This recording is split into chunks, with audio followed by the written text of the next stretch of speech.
right, great. So yeah, Steve said we're going to be talking about the problem of evil and the problem of suffering. I kind of make slight distinction between the two, which will become more apparent later.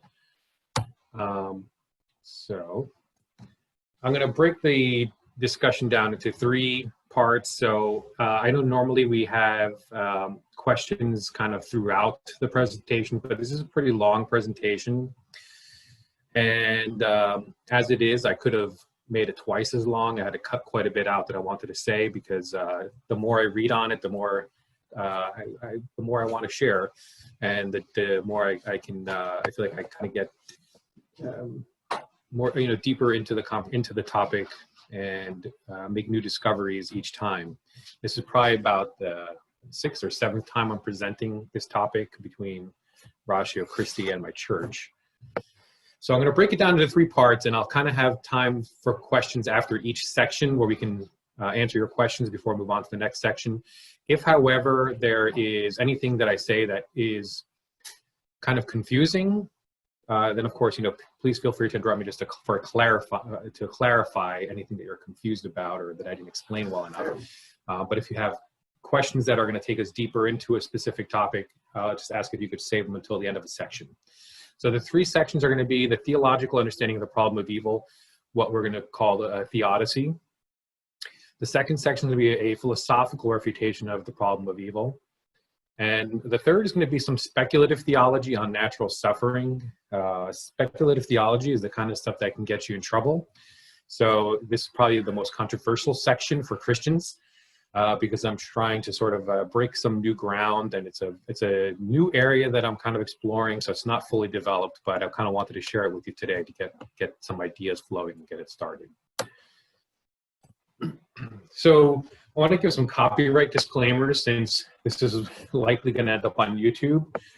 And Madeline L'Engle, who's a Christian writer, once said that she's like a collector of quotes. And at that point in her life, she said she couldn't remember who she stole things from anymore. So she just kind of put a disclaimer at the beginning of her book saying like, hey, if I stole your quote, I apologize. I didn't do it intentionally. Wasn't trying to plagiarize. So I've also done quite a bit of reading on the problem of evil. This is just a short list of people who have influenced my thinking and who I've probably stolen things from for this presentation.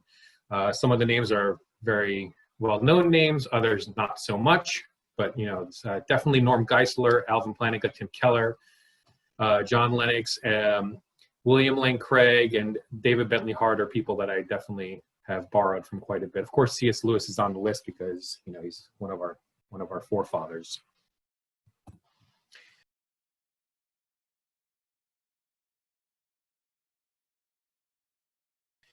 So for those who are unfamiliar with the problem of evil, I'm going to briefly state it here in its classical form. It's basically says, if God is all powerful and if God is all good, he would not allow evil or suffering to exist.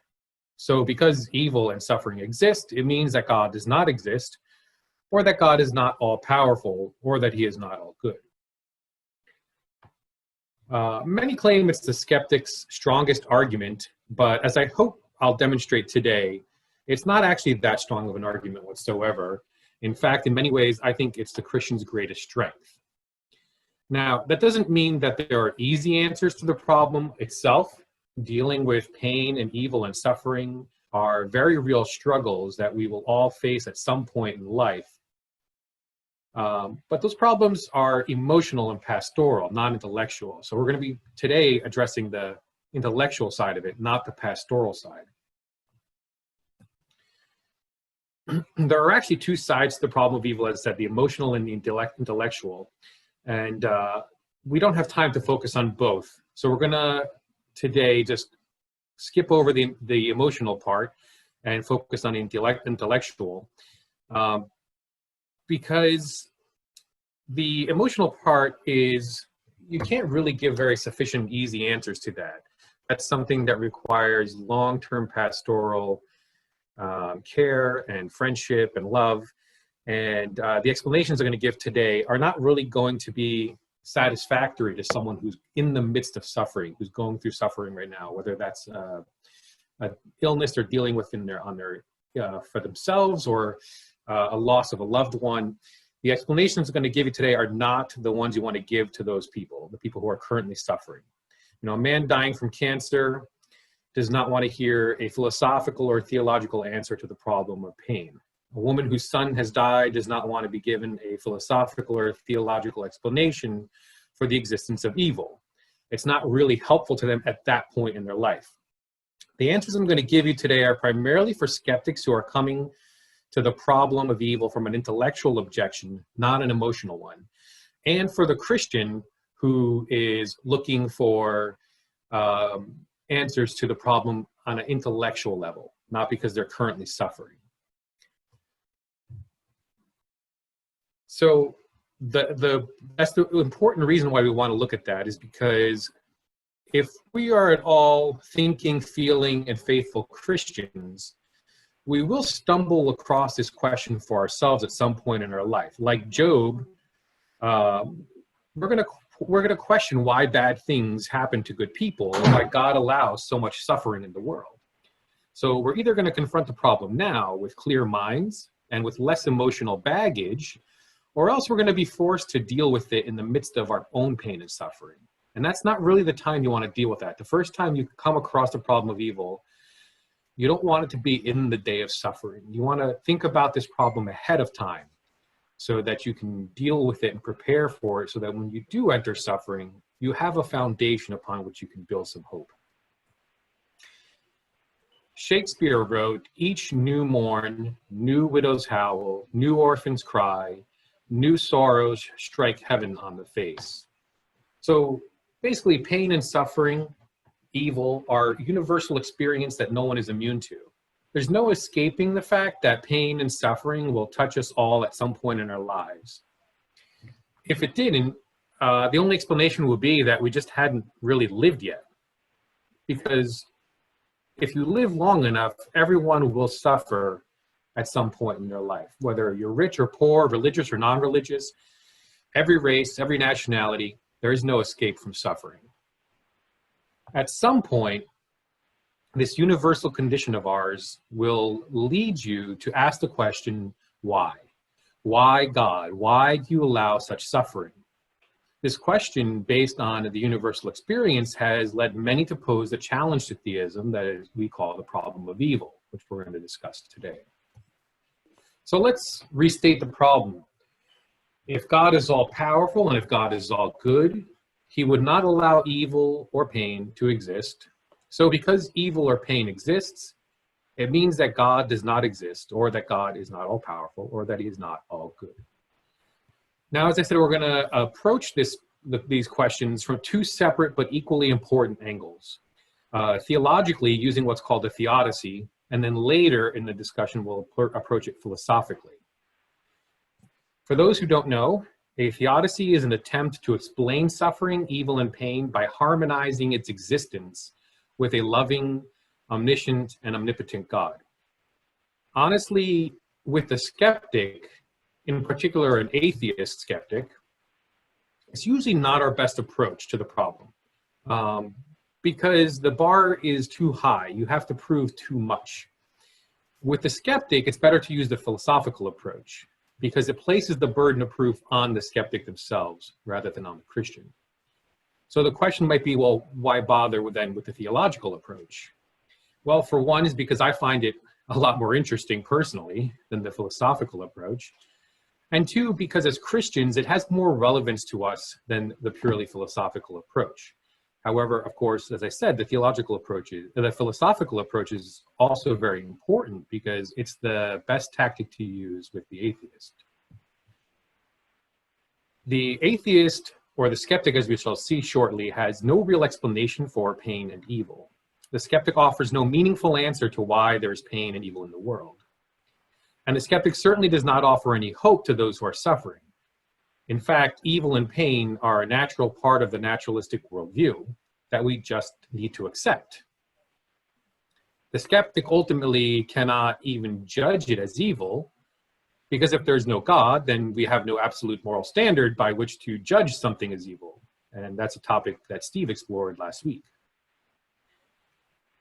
If after all, life is just a series of meaningless and random events, if we are all just masses of random molecules, then what's there to be upset over?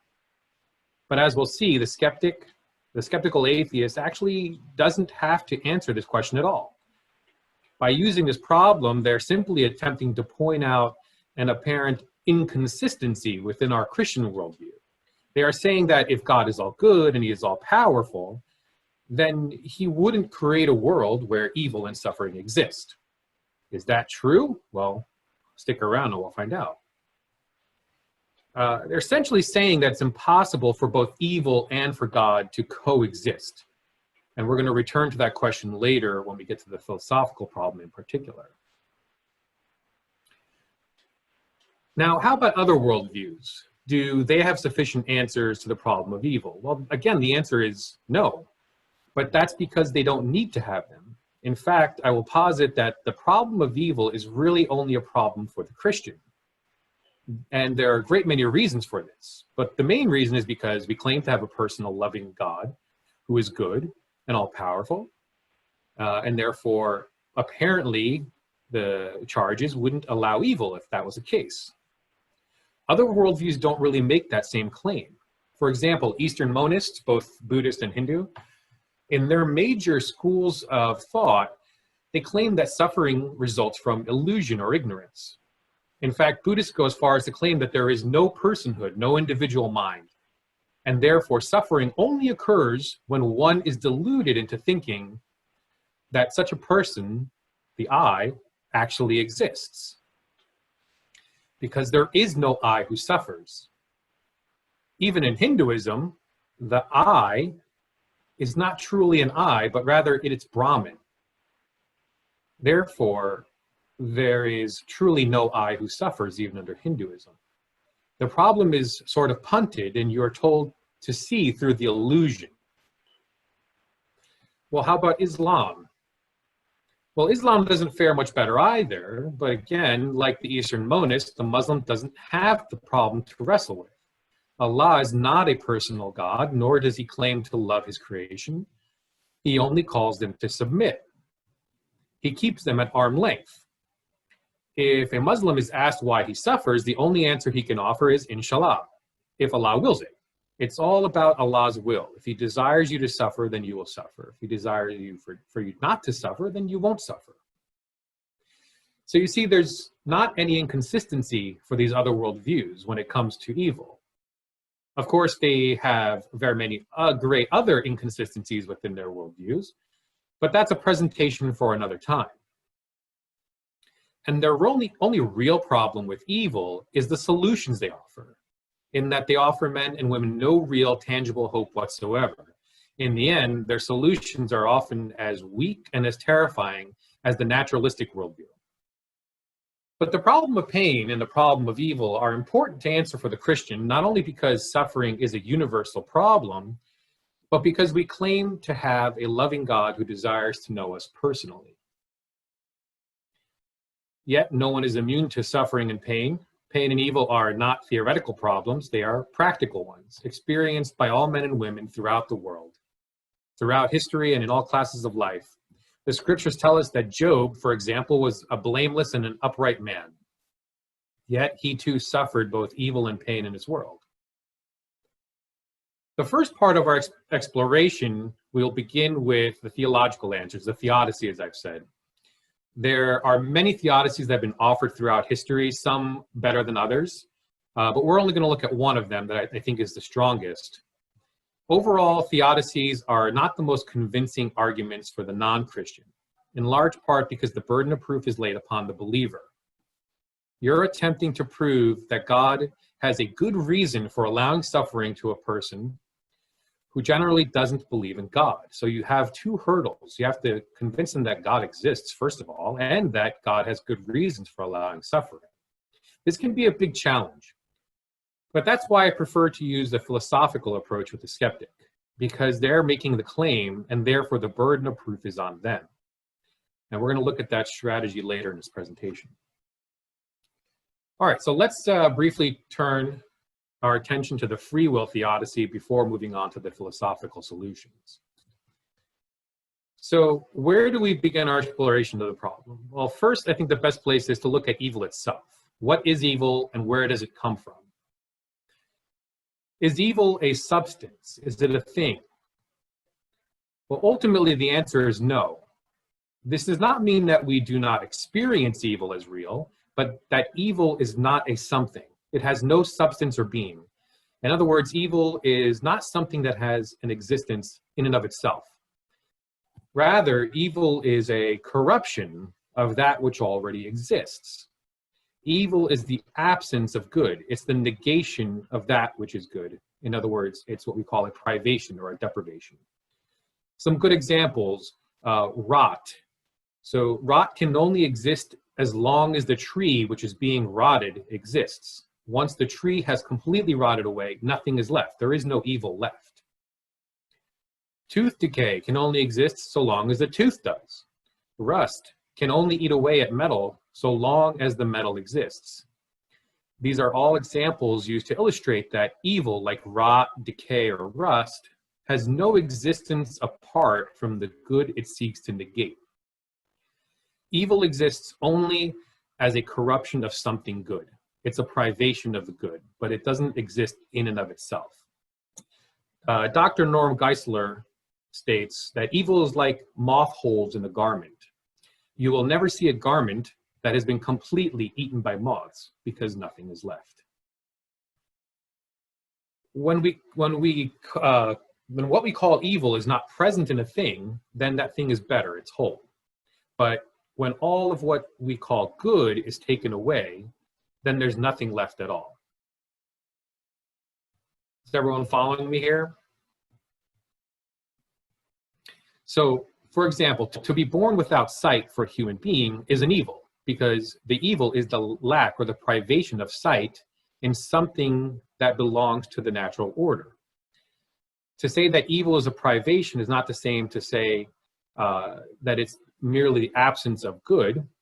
The power of sight is found neither in a blind man nor in a rock, but it's a privation for the blind man, whereas it's a mere absence in the rock. A privation is the absence or lack of something that ought to be there. A rock, as far as we know and understand, does not have the gift of sight like a man does. Of course, to say that evil is not a thing in and of itself is not to say that evil is unreal. We're not monists. We don't cling to the false idea that all of reality is a mere illusion. Although evil may not have actual substance, it involves actual privations of actual good substances. And again, we turn to Dr. Norm Geisler, who says, it is not an actual entity, but a real corruption of an actual entity. So privations are real. Blindness is a real lack of sight where sight belongs by nature. Being maimed is a real lack of a limb, and sickness is a real lack of good health. A rusty car, a moth-eaten garment, and a wounded body are physical examples of real corruptions in otherwise good things. In each case, there is no real lack of that, no real lack that leaves what remains in a state of corruption. Of course, it's one thing to understand what evil is, but quite another to understand how an all-good, all-loving, all-powerful God would allow such evil. Certainly, it'd be easier to understand the presence of evil if God were not all-good, or all-loving, or all-powerful. So prominent thinkers like David Hume, for example, put it like this. They said, is God willing to prevent evil, but not able? Then he is impotent. Is he able, but not willing? Well, then he's malevolent. If he is both able and willing, then why is there evil and suffering? So we can all agree that what Hitler did to the Jews was a horrible evil. But here's the question: how do we even know it is evil? How do we know that anything is evil? The problem with evil raises an important philosophical point. If someone's going to claim that there is evil in the world, one must have some criteria by which to judge evil in the first place. How does one judge some things as evil and other things as not evil? What's the moral yardstick? And we talked quite a bit about that last week.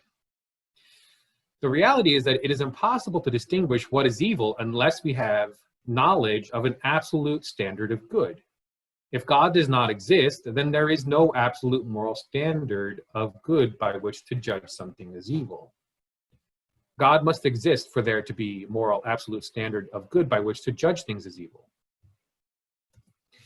If God does not exist, and there is no absolute standard of good, how does one judge the atrocities of Hitler as evil? Seen in this light, the reality of evil actually requires the existence of God rather than disproving it. So once again, the objections of atheism fail. Former atheist C.S. Lewis shows the futility of this attempt. He wrote, "As an atheist, my argument against God was that the universe seems so cruel and unjust. But how had I got this idea of just and unjust? A man does not call a line crooked unless he has some idea of a straight line. Of course, I could have given up my idea of justice by saying that it was nothing but a private idea of my own. But if I did that, then my argument against God collapses too." What if evil and suffering in the world actually make the existence of God more likely? What if our awareness of absolute evil is a clue that we know unavoidably at some level within ourselves that God actually exists? Ooh, went too far. Philosopher Alvin Plantinga writes that a secular way of looking at the world has no place for genuine moral obligation of any sort, and thus no way to say that there is such a thing as genuine and appalling wickedness. Accordingly, if you think there really is such a thing as horrifying wickedness, and not just an illusion of some sort, then you have a powerful argument for the reality of God. So in fact, William Lane Craig posits that if we were to believe in the Christian God, the Christian version of God, then there's actually certain doctrines that are universal to Christian belief that make the existence of suffering in the world more likely, and therefore increase the probability of the coexistence of both God, a good and loving God, and suffering in this world. So let's look at those real quick. So the first doctrine is that we believe as Christians that the chief purpose of life is not happiness, but communion with God. The problem occurs because many people wrongfully assume that the chief aim of God's purpose is to make you his happy pets. But God does not desire for us to be his pets, but his children. And that requires us to grow in knowledge of him and ultimately to become like him. And although much of our suffering may appear to be pointless in light of our own aims for happiness, it may not be utterly pointless in light of God's aims for us to know him and to be transfigured into his likeness. In fact, if we are to look at the statistics regarding missions throughout the world, the countries that have experienced the greatest deal of suffering, whether from oppressive governments, terrorism, or natural disasters, have also had the greatest growth in Christianity. El Salvador is one such example. Prior to its bloody civil war, only 2.3% of the population were active Bible-believing Christians. However, since the war, that number has jumped to around 20%, even though the majority of its residents live in abject poverty. The same thing can be seen in China, where nearly 20 million Chinese lost their lives in Mao's Cultural Revolution. And this pattern can be seen over and over throughout history and throughout the world. Places that have the greatest amount of suffering also somehow witness the greatest amount of genuine Christian growth. The second doctrine is that mankind is in a state of rebellion against God. Rather than obey God and seek communion with him, humans live in rebellion. So how does God respond? He gives us over to our own desires. In the opening chapters of Romans, for example, 3 times Paul says that God gave them up to the evil ways that they had chosen. God thus lets human evil run its course. We largely create our own suffering and misery in this world. Third, God's purpose is not restricted to this life, but stretches into eternity. When God allows us to suffer in this world, he does so with the promise and the hope of eternity in his kingdom, which is without suffering and pain. So while our suffering may seem pointless in light of this world, it may not be in light of eternity. For the knowledge of God is an incommensurable good. Paul, who suffered tremendously in this life, writes, "We do not lose heart, for this slight momentary affliction is preparing us for an eternal weight of glory beyond all comparison, because we look not to the things that are seen, but to the things that are unseen. For the things that are seen are transient, but the things that are unseen are eternal." In comparison to eternity, knowing God and having communion with him, Paul is able to say that our suffering is slight in light of that. Now, does this make suffering fun? Of course not. But it does make it more bearable, and it does give it a greater degree of meaning. It demonstrates that God may have good reasons for allowing suffering that are not contradictory to his goodness and love. So keep these four doctrines in mind as we go through the rest of this talk, because they do, if you think about them for a moment, they do actually increase the probability that both suffering and a good loving God can coexist. But the question here is, where does evil come from then? Now, for most of you, I'm going to assume that this next section will be rather elementary, as most of the people in here are Christians. So I'm going to go through it pretty quickly. In the book of Genesis, we read that the creation was good and that man was created very good. There was no sin, no death, no suffering. There was no evil either. God didn't create evil because, as we learned, evil is not a thing. It doesn't have a substance. But rather, it's a privation of what is good. So how then did evil, suffering, and sin, and death enter the world? Well, God created mankind to have free will.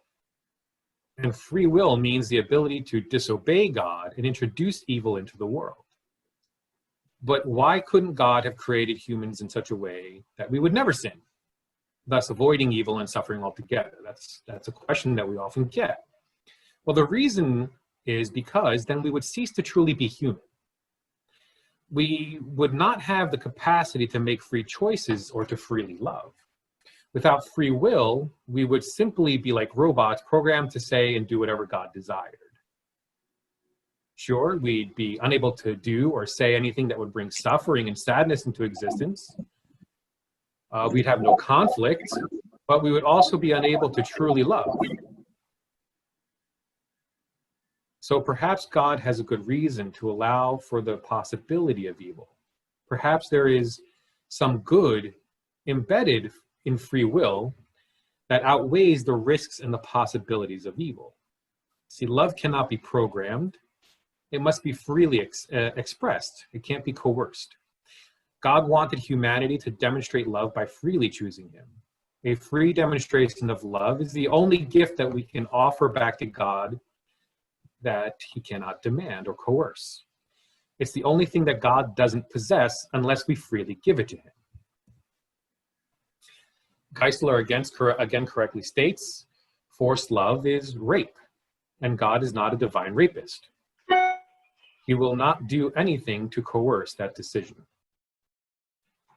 Thomas of Aquinas coined this the greatest way theodicy, sometimes also known as the best way or the free will theodicy. The best way theodicy does not claim that this is the best of all possible worlds. On the contrary, it admits that this world is evil and is perhaps nearer to being the worst of all possible worlds than the best. However, this view also holds that this evil world is the best possible way to the best world. Perhaps there is no better way for an all-loving, all-powerful God to defeat evil and produce a greater good than for him to permit this present evil world.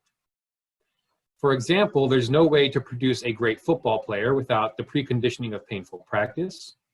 There's no way to have good muscle tone than to endure the painful experience of physical exercise.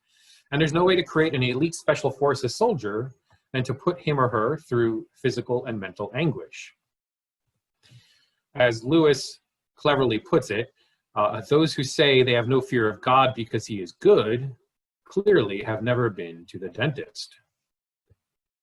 And if you recall, when Lewis was alive, it was before the advent of Novocaine. So it's clear that even as humans, we often acknowledge that sometimes pain and suffering can produce a greater good. And as Lewis cleverly demonstrates, going to the dentist or to a surgeon are not pleasant experiences. They are, in fact, often accompanied by great pain. Yet we do not call them evil for inflicting that pain, because we know that the outcome of all that pain and suffering will be for our good. So if we as mere humans can acknowledge that sometimes suffering does produce a greater good, then how much more might an all-wise, all-loving, and all-knowing God understand this fact?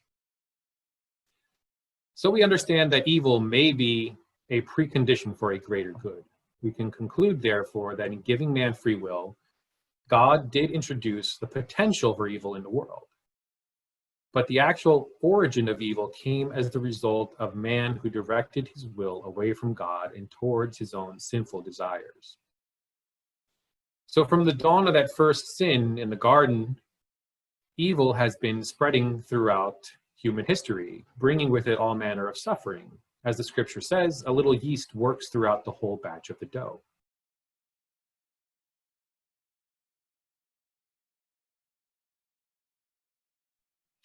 So for this section, I just want to, state up front, I'm relying heavily on William Lane Craig.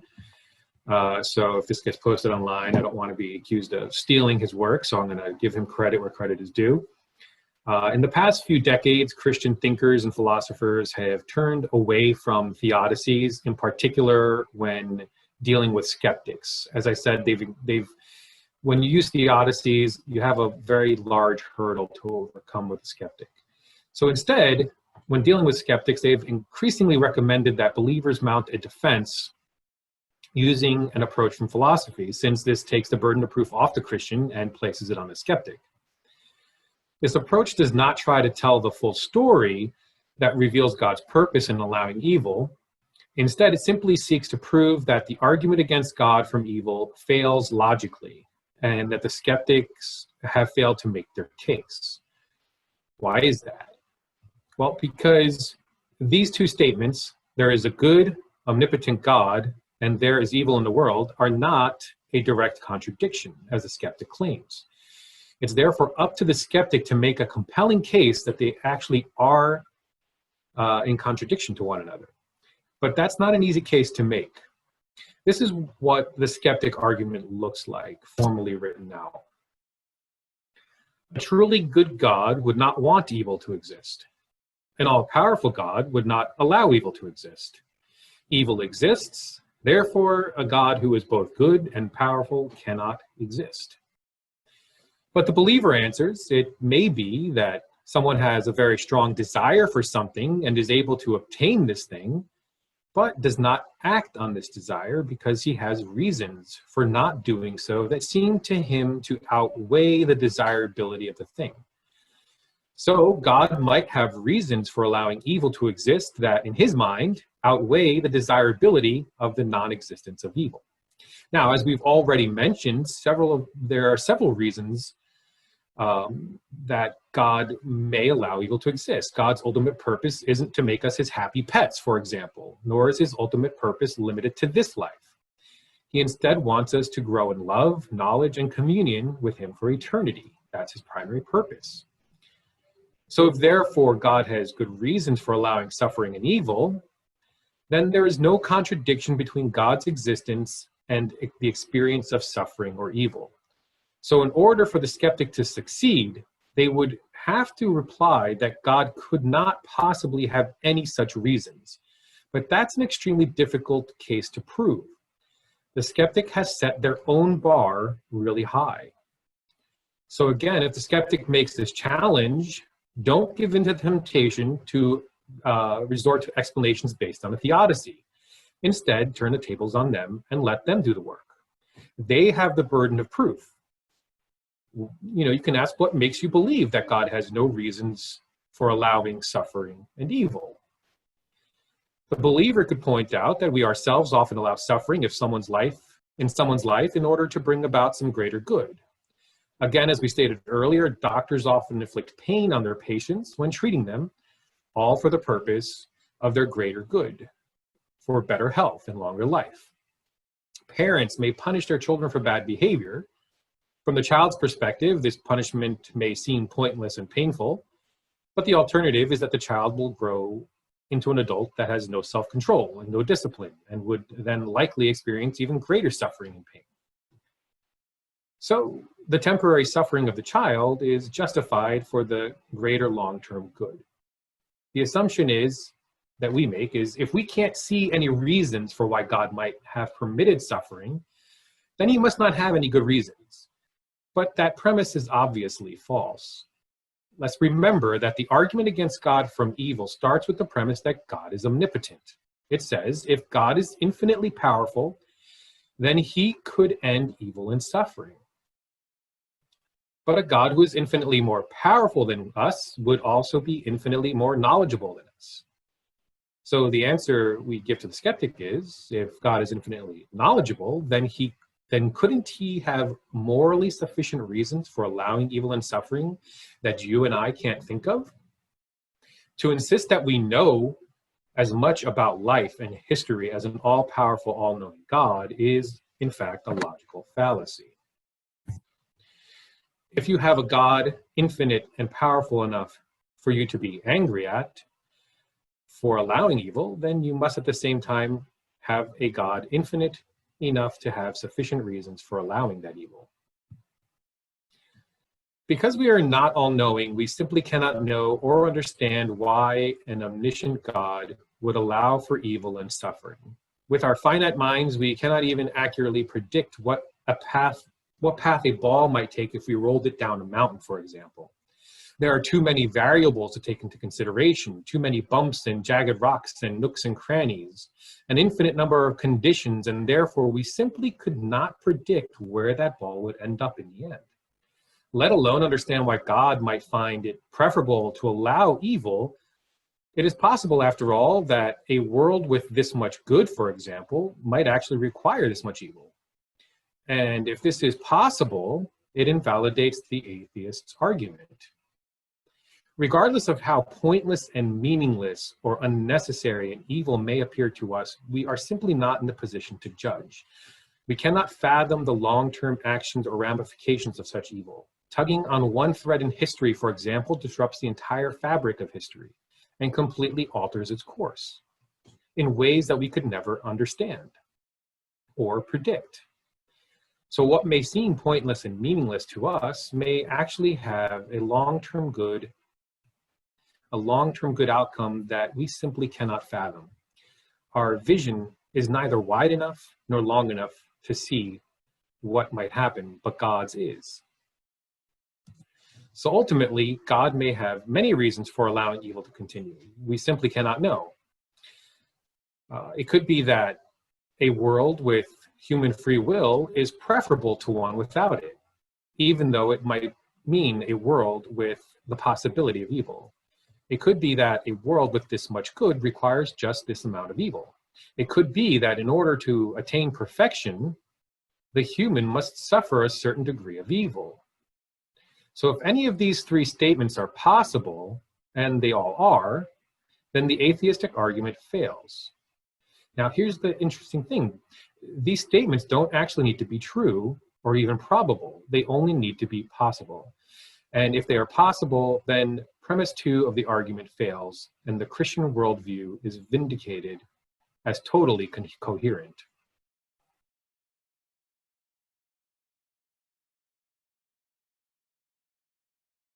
Okay, so my last section here is on speculative theology when it comes to natural evil.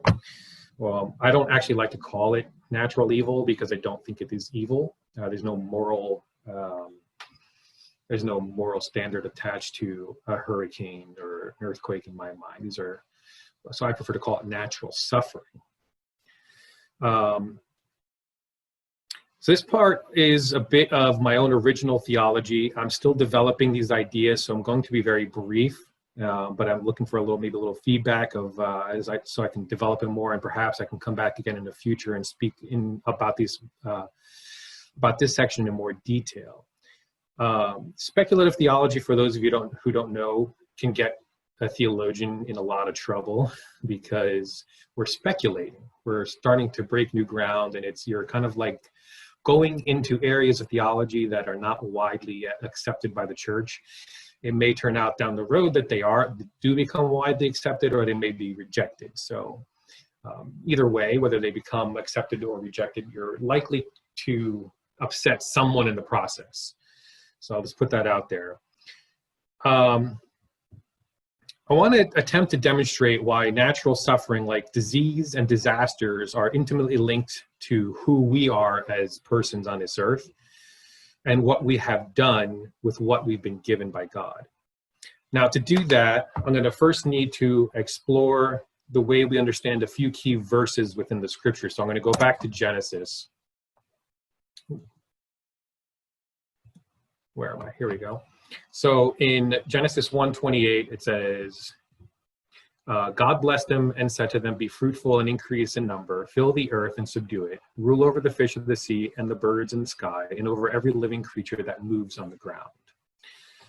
So I'm going to start looking through the original language and Septuagint for this to kind of broaden an understanding of what this particular verse is saying. The word which is most often translated as to be fruitful is the word avxaneste, and it doesn't simply mean to increase in number, in other words, to increase by producing offspring, but rather it can have a richer meaning that implies to increase in honor. All right, so keep that in mind. It's to increase in honor.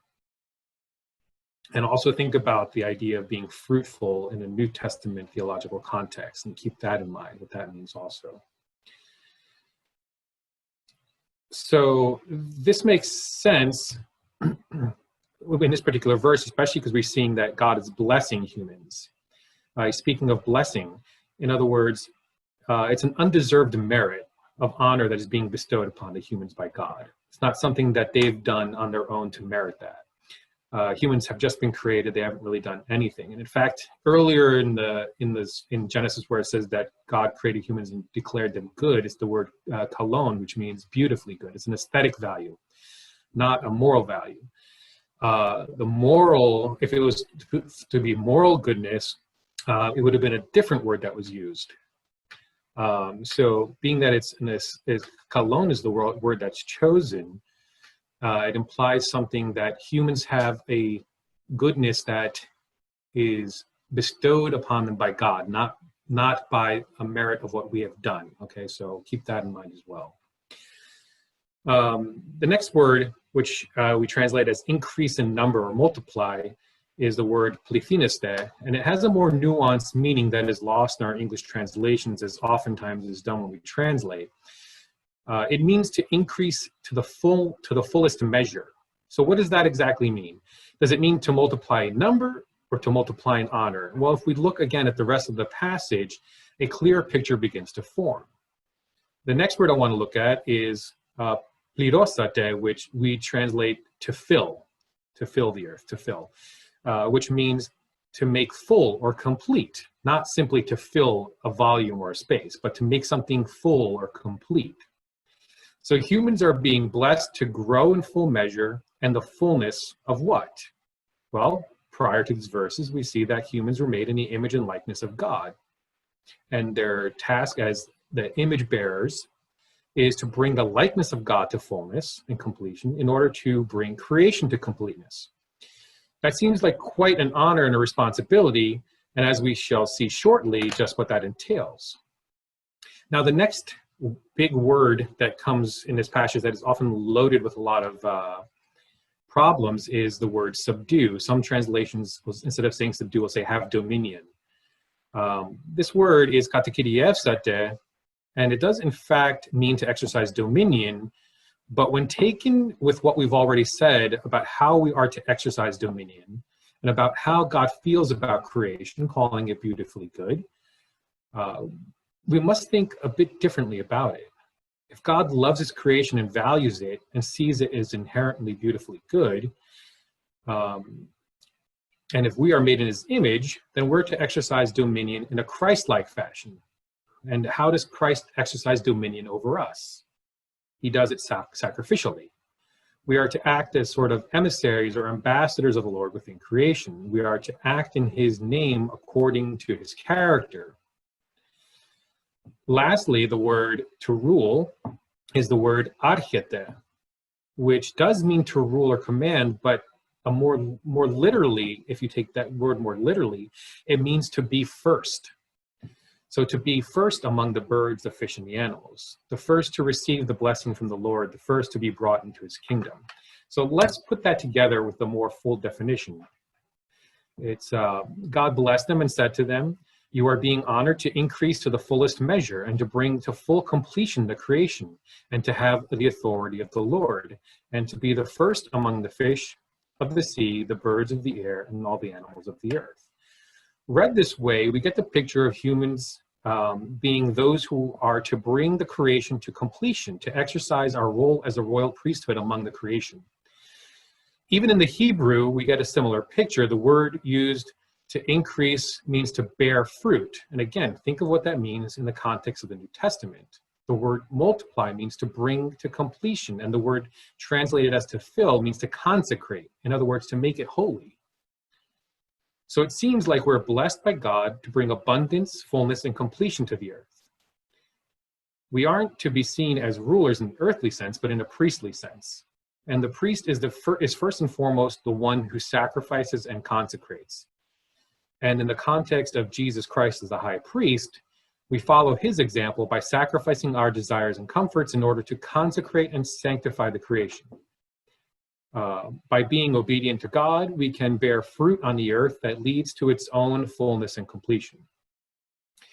Remember, the earth prior to the fall wasn't necessarily perfect. This is sort of an inaccurate view that we often have of the earth prior to the fall. It was perfect. Humans weren't perfect either. Rather, we were innocent. And that's an important distinction. Innocent is different than perfect. All right, so bear with me a little while longer while we look at one more verse. Genesis 2:15 reads, the Lord took the man and put him in the Garden of Eden to work it and take care of it. So again, we're going to look at the original language from the Septuagint. The word translated as took, elaven, most directly means to take hold of or to lay hands upon. There is this idea of being grasped and held as God is taking hold of Adam. He's laying his hands upon him in a very intimate way.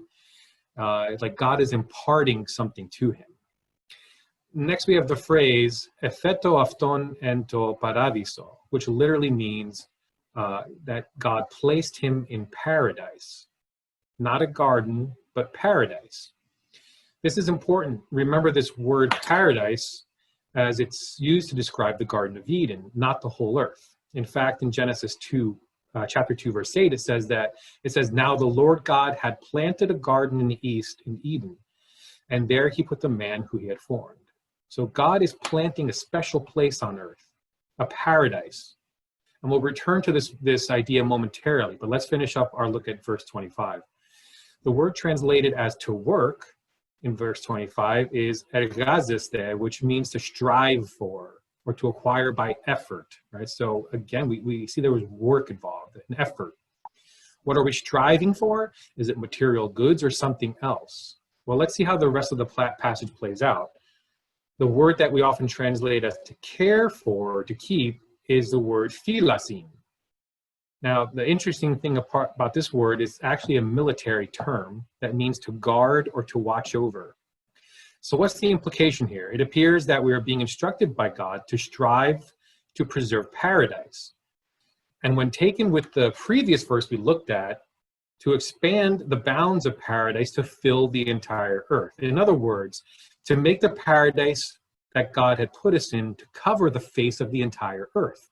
So God had planted this paradise in one small locale, and we were given the task of guarding it and expanding it to cover the rest of the earth. Now, this brings me to the point about natural evil. William Dembski, in writing about creation and evolution, puts forth an interesting, something interesting related to this. He says that the earth was, prior to the fall, was not free from disaster or suffering.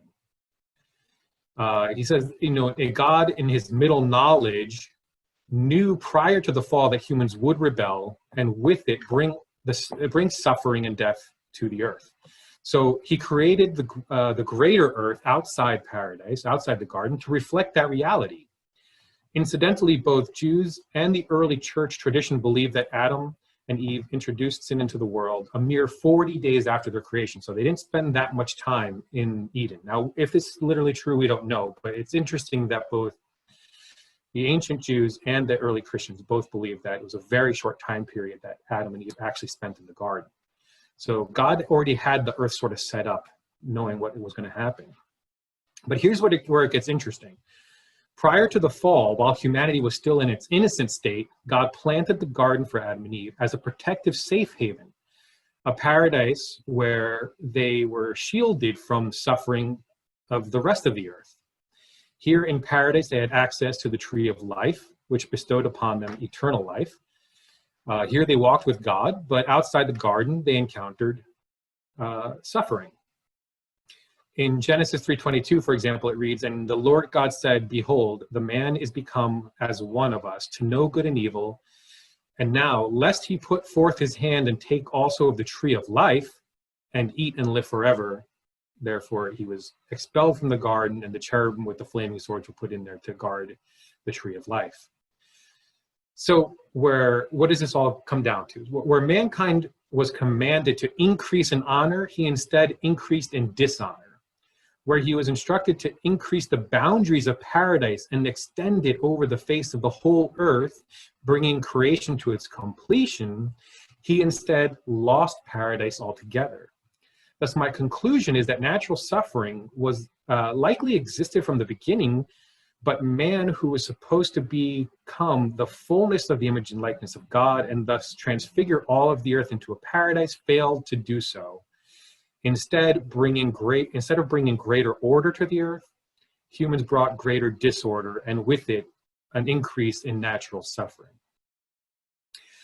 Thus, we see in the last days, at the completion of all things, at the recreation of the new earth, the heavenly city Jerusalem, along with the tree of life, will descend back to the earth and once again bring a haven of paradise onto the earth. But this time, because Christ is now one of us and our true high priest, that paradise will extend to cover the face of the entire earth, and all of creation will be transfigured along with us. And we can finish by reading that real quick.